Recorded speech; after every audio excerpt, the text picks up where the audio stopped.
ইনি ছিলেন হযরত সুহাইব রুমি রাদিয়াল্লাহু আনহু। উনি এমন একজন সাহাবী, তিনি যখন মক্কা থেকে মদিনায় হিজরত করে যাচ্ছিলেন, নবী করিম সাল্লাল্লাহু আলাইহি ওয়াসাল্লামের মহব্বতে, আল্লাহর সন্তুষ্টির আশায় মক্কা থেকে মদিনায় চলে যাইতেছিলেন। পথের মধ্যে কাফেররা ধরে ফেলছে। তখন তিনি কাফেরদের সাথে একটা চুক্তি করলেন যে, ভাই, তোমরা আমাকে মদিনায় যেতে দাও, নবীর সুহবতে আমি যেতে চাই।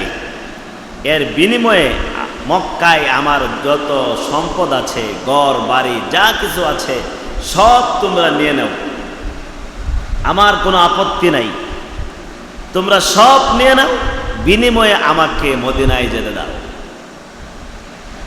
ইসলামের জন্য কি পরিমাণ কোরবানি করেছেন তারা, কল্পনা করা যায়। শুধু তো আমরা শুনি, এই কল্পনা করতে পারবেন? করতে পারবেন না, শুনেই শেষ করতে হবে। আপনার সব সম্পত্তি, আপনি কোটি কোটি টাকার মালিক, আপনার বাড়ি ঘর সম্পদ স্ত্রী পর্যন্ত সহ